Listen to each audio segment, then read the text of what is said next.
감사할 때 내 안 어딘가 불이 켜져 기댈 곳 찾아 헤매던 내 삶이란 시간에. 예, 사랑하는 성도 여러분, 지난밤 평안하셨습니까?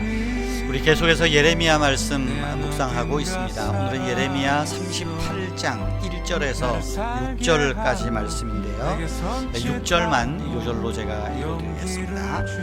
그들이 예레미야를 끌어다가 감옥들에 있는 왕의 아들 말기야의 구덩이에 던져 넣을 때에 예레미야를 줄로 달아내렸는데 그 구덩이에는 물이 없고 진창뿐이므로 예레미야가 진창 속에 빠졌더라.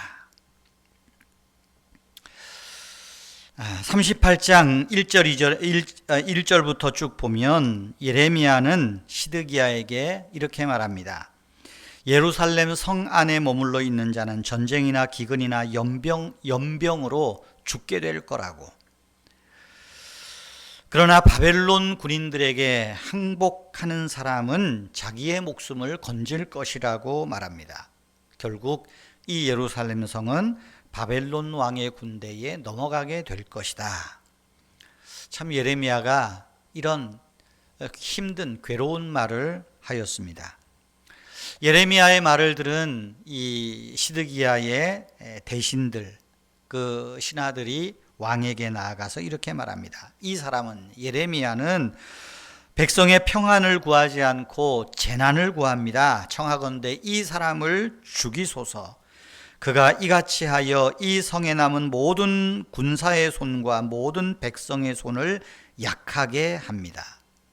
지금 저 예레미야라는 작자가 하는 말은 군인들과 백성들의 사기를 떨어뜨린다고, 좀 백성을 평안하게 하는 말이 아니라 재난을 말해서 화를 돋구게 한다, 그런 거로 예레미야를 죽여야 한다, 지금 그렇게 말하고 있는 것입니다. 자기들이 듣고 싶어 하는 말은 하지 않고 듣기 싫은 말을 예레미야가 하니까 그 예레미야를 없애려고 하는 것입니다.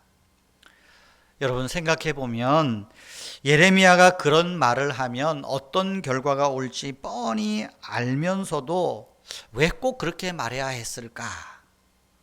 참 그렇게 말하는 예레미야의 모습이 딱하기도 하고 한편으로는 안쓰럽게도 여겨집니다. 하지만 그에게 돌아오는 것은 배척과 비난, 박해뿐임에도 불구하고 예레미야는 포기하지 않고 주님의 말씀을 전했습니다. 왜 그럴까요? 이유가 있습니다. 예레미야는 바로 그 일을 위해서 하나님께 부름을 받았기 때문입니다.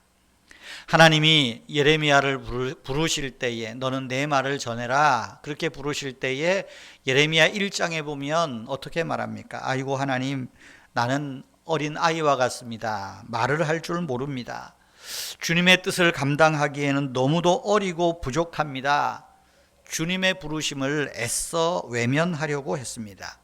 그리고 좀 주님을 막 설득하는 거예요. 어떻게 하든 주님의 부르심을 피하려 하는 것입니다. 그런데 여호와 하나님께서는 손을 내밀어 예레미야의 입에 대며 말합니다. 보라, 내가 내 말을 네 입에 두었다. 내가 오늘 너를 여러 나라와 여러 왕국 위에 세워 네가 그것들을 뽑고 파괴하고 파멸하고 넘어뜨리며 건설하고 심게 하였느니라, 그렇게 말씀하세요.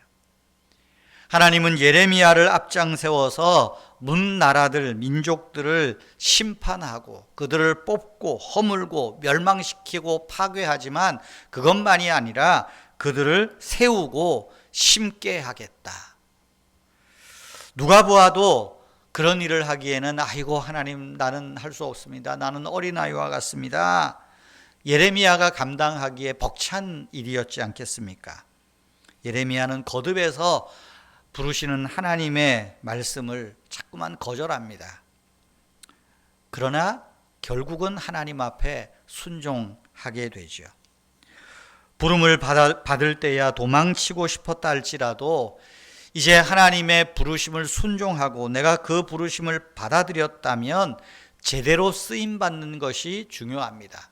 그래서 예레미야는 단순히 헛된 평안, 가짜 평안을 이야기하는 것이 아니라 정말 살 길을 이야기하는 거예요. 바벨론에 항복하면 당신들이 목숨은 부지할 수 있습니다. 그리고 때가 되면 하나님이 당신들을 이곳으로 돌아오게 할 겁니다. 정말 살 길을 이야기를 하지만 시드기야도 그렇고 그의 신하들은 그런 말 듣기 싫어하는 거예요. 야, 우리한테 평안하다고 얘기해줘. 평화만 이야기하면 돼. 그 말을 예레미야는 감히 할 수가 없어요. 왜? 하나님이 그 말 하라고 부르지 않았기 때문이라는 걸 알기 때문입니다. 마치 개미집이 불에 탈 때 불에 탄다고 개미들이 자기 집을 버리지 않습니다. 개미들은 지금 내가 타는 내 집이 불에 타는 그 자기 집이 타더라도 내가 그 불 속에 들어가면 타 죽는다는 것을 알면서도 자기 집을 떠날 수 없어서 그곳으로 가는 거예요.